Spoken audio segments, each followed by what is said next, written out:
વિષય મનોવિજ્ઞાન. ચાલો 3 માર્ક્સના પ્રશ્નો જોઈ લઈએ. આપણે સમાજશાસ્ત્ર, અર્થશાસ્ત્ર અને મનોવિજ્ઞાન 3 માર્કના પ્રશ્નો અત્યારે ઝડપથી કરી રહ્યા છીએ. આપણી પ્રિલિમ એક્ઝામ હવે થોડા સમયમાં આવવાની છે, જેમાં આપણે બેસ્ટ પરફોર્મન્સ કરવાનું નક્કી કર્યું છે અને હવે નિયમિત રીતે પરીક્ષાઓનું પણ આપણે આયોજન કરી રહ્યા છીએ. તો ચાલો 3 માર્ક્સના ખૂબ જ મહત્ત્વના પ્રશ્નો લેસન નંબર 8, 9 અને 10માંથી જોઈ લઈએ. 22 પ્રશ્નો ટોટલ થાય છે. તો પેલો આ પ્રશ્ન 3 માર્કમાં અગત્યનો લાગે છે. બ્રોન પર્યાવરણ અને વર્તન પાઠનું નામ છે. બ્રોન ફેન બ્રેનરના પર્યાવરણ અંગેના 5 તંત્રની સમજૂતી આપો. પર્યાવરણ અંગેના 2 અભિપ્રાયો. એક છે કર્ટ લેવિનનું પર્યાવરણ અંગેનું અભિપ્રાય અને બીજું બ્રોન ફેન બ્રેનરનું પર્યાવરણ અંગેનો અભિપ્રાય. બ્રોન ફેન બ્રેનરના પર્યાવરણ અંગેના 5 તંત્રની સમજૂતી નીચે પ્રમાણે છે. બ્રોન ફેન બ્રેનર પર્યાવરણ અંગેનો અભિપ્રાય પક્ષીના માળાની જેમ રચાયેલ પર્યાવરણને તેના ક્રમ પ્રમાણે 5 તંત્રના ખ્યાલ દ્વારા સમજાવ્યું છે. આ 5 તંત્રની સમજૂતી આ પ્રમાણે છે. પક્ષીના માળાની જેમ. નંબર 1, સૂક્ષ્મ તંત્ર. વ્યક્તિ જેમાં જીવે છે તે તેનું સૂક્ષ્મ તંત્ર છે. સૂક્ષ્મ તંત્રમાં વ્યક્તિનું કુટુંબ, સમવયસ્કો એટલે કે પોતાની જ ઉંમરના લોકો, બાળકો, શાળા, પડોશ વગેરે ઘટકોનો સમાવેશ થાય છે. સૂક્ષ્મ અર્થતંત્રમાં સૂક્ષ્મ એટલે નાનું, મર્યાદિત. એમાં વ્યક્તિનું કુટુંબ આવે, એના જેટલા બાળકો આવે, શાળા, પડોશ વગેરે ઘટકોનો સમાવેશ થાય છે. સૂક્ષ્મ તંત્રમાં મોટા ભાગની આંતરક્રિયાઓ માતા પિતા સાથે થાય, સમવયસ્કો અને મિત્રો સાથે થાય છે. અનુભવ તંત્ર. અનુભવ તંત્રમાં વિવિધ સૂક્ષ્મ તંત્ર સમાયેલા છે. દાખલા તરીકે બાળકના કૌટુંબિક અનુભવની અસર તેના મિત્રો અથવા શિક્ષકો સાથેની આંતરક્રિયા પર થાય છે. અનુભવ તંત્ર. અનુભવ તંત્રમાં વિવિધ સૂક્ષ્મ તંત્ર સમાયેલા છે. દાખલા તરીકે બાળકના કૌટુંબિક અનુભવની અસર તેના મિત્ર અથવા શિક્ષકો સાથેની આંતરક્રિયા પર થાય છે. ભગ્ન કુટુંબના બાળકો તેમના મિત્રો સાથેના સમ આયોજનમાં મુશ્કેલી અનુભવે છે. બાહ્ય અર્થતંત્ર. બાહ્ય તંત્ર વ્યક્તિની બહુ નજીક ન હોય તેવી પરિસ્થિતિઓના અનુભવની નજીકની વ્યક્તિઓ પર થતી અસરોનો નિર્દેશ કરે છે. બાહ્ય તંત્રમાં બહુ નજીક ન હોય વ્યક્તિઓ એવી સાથેની આંતરક્રિયાઓ બતાવે છે. વ્યક્તિનો કાર્યસ્થળે થયેલા અનુભવોની અસર બાળક અથવા પત્નીની સાથેની આંતરક્રિયા પર થાય છે. વ્યક્તિ કોઈ કંઈ કામ કરતો હોય ત્યાં તેને સારો અથવા ખરાબ અનુભવ થાય તો તેની અસર એના બાળક અથવા પત્ની સાથેની વાતચીત ઉપર દેખાય છે. સાંસ્કૃતિક તંત્ર. સાંસ્કૃતિક તંત્ર વ્યક્તિ જે સંસ્કૃતિમાં રહે છે તેની સાથે જોડાયેલું છે. સંસ્કૃતિમાં માન્યતાઓ, મૂલ્યો, રિવાજો, પરંપરા વગેરેનો સમાવેશ થાય છે, જેને સમાજની મોટાભાગની વ્યક્તિઓ અનુસરતી હોય છે. કાળક્રમ તંત્ર. કાળક્રમ તંત્રમાં એવી વર્તન ભાતોનો સમાવેશ થાય છે જે સામાજિક, ઐતિહાસિક સંદર્ભમાં જીવન પર્યત તથા પરિવર્તનોની પ્રક્રિયા સાથે જોડાયેલા છે. દાખલા તરીકે વ્યક્તિ યુવાન હોય ત્યારે ઉદ્યમી અને આશાવાદી હોય છે, પરંતુ ઉંમર વધતા તેની પ્રવૃત્તિઓ અને મહત્વાકાંક્ષાઓમાં ઘટાડો થતો જાય છે. તો આ એક મોસ્ટ આઈએમપી પ્રશ્ન છે. બ્રોન ફેન બ્રેનરનું પર્યાવરણ અંગેનું તંત્ર 5 તંત્રની માહિતી આપી છે, જેમાં સૂક્ષ્મ તંત્ર, અનુભવ તંત્ર, બાહ્ય તંત્ર, સાંસ્કૃતિક તંત્ર અને કાળક્રમ તંત્ર. હવે આપણે એક આગળ જોઈએ.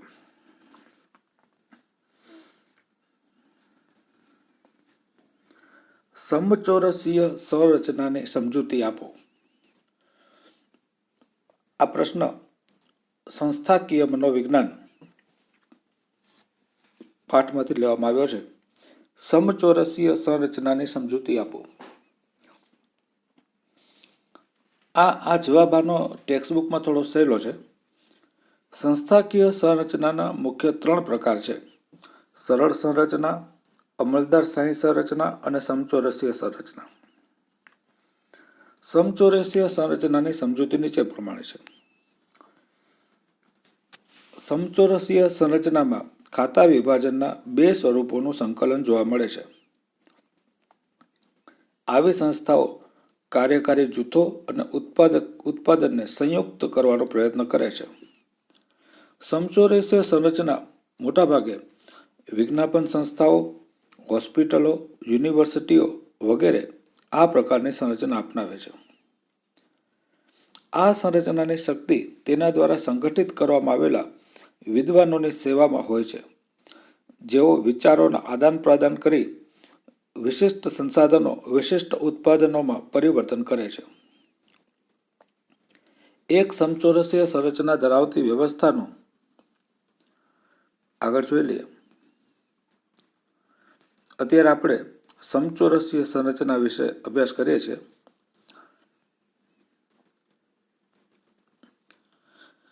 એક સમચોરસીય સંરચના ધરાવતી વ્યવસ્થાપનનું શિક્ષણ આપતી કોલેજમાં વિવિધ વિભાગો હોય છે, જેમ કે વહીવટી વિભાગ, હિસાબ વિભાગ, નાણાં વિભાગ, શૈક્ષણિક વિભાગ વગેરે. આ સંસ્થામાં BBA અને MBAનું શિક્ષણ કાર્ય પણ ચાલતું હોય છે. આ સંરચનામાં સભ્યની બેવડી જવાબદારી હોય છે, જેમ કે એક પોતાના અધ્યાપન કાર્યની અને બીજી પોતે જે વિભાગ સાથે સંકળાયેલા છે તે વિભાગના અધ્યક્ષ તરીકેની કામગીરી પણ હોય છે.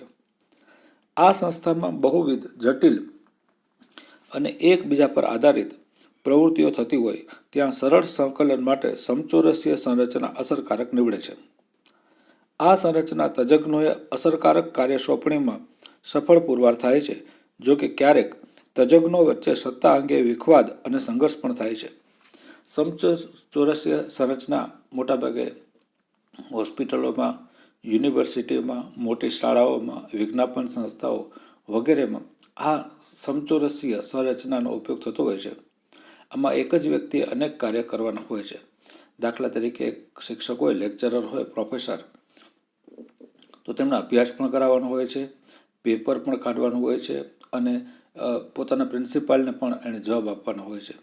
અને એક જ કોલેજમાં અનેક પ્રકારના કોર્સ પણ ચાલતા હોય છે. એવી જ રીતે હોસ્પિટલમાં પણ એક જ હોસ્પિટલ હોય તો તેમાં ઘણા બધા વિભાગ હોય છે. તો આ પ્રકારે જ્યારે પેટા વિભાગો ઘણા હોય ત્યારે આ સંરચનાનો ઉપયોગ થતો હોય છે. એક પ્રશ્ન આગળ જોઈએ.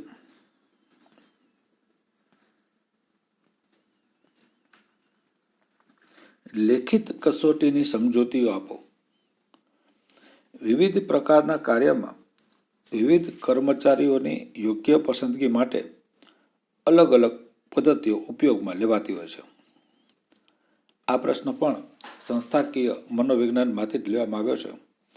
આજે આપણે કયા કયા મહત્વના પ્રશ્ન કરીએ છીએ એ વિચારીએ તો પહેલું તો બ્રોન-ફેન-બ્રેનરનું 5 તંત્ર, પછી સમચોરસીય સંરચના અને અત્યારે આપણે લેખિત કસોટીઓની સમજૂતી આપો એ વિષય મનોવિજ્ઞાનમાં કરીએ છીએ. વિવિધ પ્રકારના કાર્યોમાં વિવિધ કર્મચારીઓની યોગ્ય પસંદગી માટે વિવિધ પદ્ધતિઓ ઉપયોગમાં લેવામાં આવે છે. કર્મચારીઓની પસંદગી માટેની લેખિત કસોટી પદ્ધતિની સમજૂતી નીચે પ્રમાણે છે. લેખિત કસોટીઓમાં શું ચેક કરવામાં આવે છે? તો કે અરજદારની બુદ્ધિ, એનું તર્ક, એના મનોવલણો, એની અભિયોગ્યતા, એની અભિરુચિ, એની કાર્યનિષ્ઠા, કર્તવ્યપરાયણતા, નીતિમત્તા, આદર્શો વગેરે જેવા ગુણ લક્ષણોની ચકાસણી માટે લેખિત કસોટીઓ કરવામાં આવે છે. લેખિત કસોટીઓ અને મનોવૈજ્ઞાનિક કસોટીઓ દ્વારા વસ્તુલક્ષી અને પરિમાણાત્મક માપન થાય છે. વ્યક્તિની પસંદગી માટે અન્ય બાબતોની જાણકારી, વ્યક્તિગત ગુણલક્ષણો ઉપરાંત વ્યક્તિના અન્ય ગુણોના માપનમાં આ કસોટીઓનો ઉપયોગ વધુ પ્રચલિત અને વ્યાપક બન્યો છે. આ પ્રકારની લેખિત કસોટીઓ તૈયાર મળતી હોય છે અને કેટલીકવાર વ્યવસાયને અનુરૂપ નવી કસોટીઓ પણ તૈયાર કરવામાં આવે છે. સામાન્ય સંજોગોમાં આવી કસોટીઓની પ્રમાણિકતા, ધોરણો, યથાર્થતા અને વિશ્વસનીયતા જાણ્યા પછી પણ ઉપયોગમાં લેવી જોઈએ. એક પ્રશ્ન આગળ જોઈએ. પ્રકરણ નંબર 10. પુસ્તકોમાં પણ આના જવાબ આપ્યા હશે અને ઇઝી હશે થોડા. કદાચ એમ લાગે કે આ સમજાતું નથી તો પુસ્તકમાંથી પણ વાંચી શકાય. પ્રકરણ નંબર 10.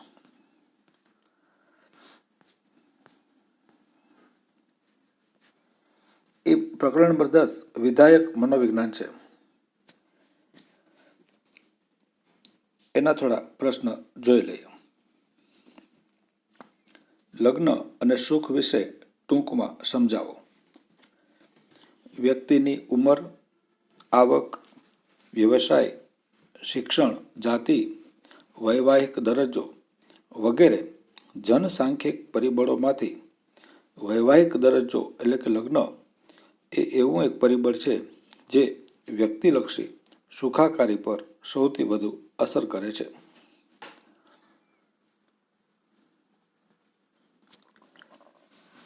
આ પ્રશ્ન જરા જોઈ લઈએ. સમાજના આશરે 90% વ્યક્તિઓ વૈવાહિક દરજ્જો ધરાવતા હોય છે. મોટાભાગના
એક પ્રશ્ન હજી જોઈ લઈએ.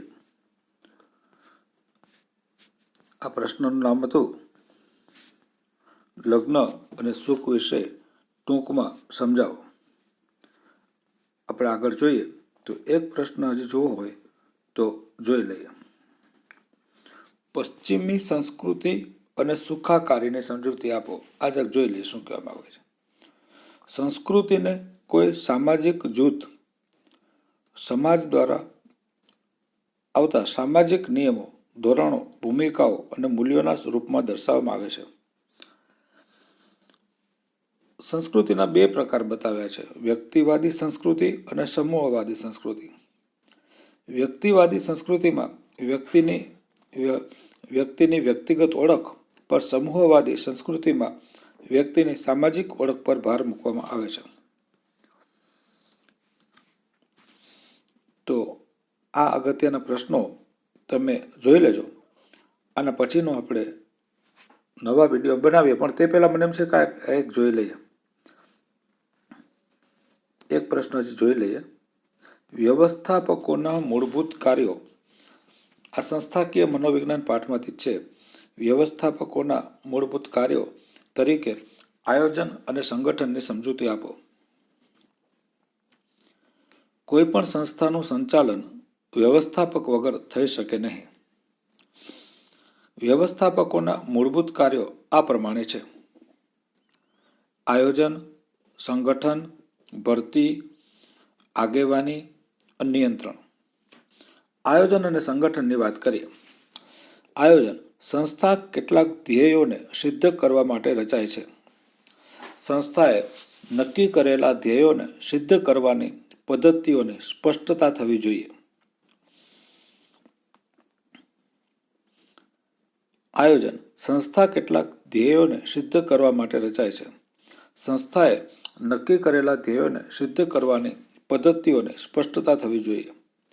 સંસ્થામાં ઉચ્ચતમ અધિકારો ધરાવતા વ્યવસ્થાપકો લક્ષ્યો નક્કી કરવાની જવાબદારી સ્વીકારે છે. આમ સંસ્થામાં આયોજન કરતી વખતે સૌપ્રથમ સંસ્થાના ધ્યેયોની વ્યાખ્યા સ્પષ્ટ કરવામાં આવે છે અને ત્યારબાદ ધ્યેય સિદ્ધ કરવા માટે પ્રયુક્તિઓ નક્કી કરવામાં આવે છે. આ ઉપરાંત સંસ્થામાં કામ કરતા કર્મચારીઓની પ્રવૃત્તિઓને એકત્રિત કરી સમગ્ર યોજના તૈયાર કરવામાં આવે છે. સંગઠન સંસ્થાએ નક્કી કરેલા કાર્યો પૂર્ણ કરવા વિવિધ કર્મચારીઓની વિવિધ ભૂમિકાઓ અને જવાબદારીઓને સાંકળીને તેની સ્પષ્ટતા કરવામાં આવે છે, જેને સંગઠન કહે છે. સંગઠનમાં આ પ્રશ્નોને આવરી લેવામાં આવે છે. સંસ્થાનો કયો કર્મચારી કયું કાર્ય કરશે, સંસ્થાના કાર્યનું વર્ગીકરણ કઈ રીતે કરવું, કયો કર્મચારી કયા વ્યવસ્થાપકને જવાબદાર બનશે અને કયા પ્રકારના નિર્ણયો કોણ લેશે. આ બધા પ્રશ્નો અને તેની સાથે જોડાયેલી જવાબદારી તથા ઉત્તરદાયિત્વની સ્પષ્ટતા કરવામાં આવે છે. અસરકારક ધ્યેય પ્રાપ્તિ માટે સંસ્થાનું સંગઠન જરૂરી છે. તો 8, 9, 10માંથી આપણે થોડા પ્રશ્નો કર્યા. હવે આગળ આપણે આના પછીના વિડીયોમાં અભ્યાસ કરીશું. ફરી મળીએ નેક્સ્ટ વિડીયોમાં. આભાર.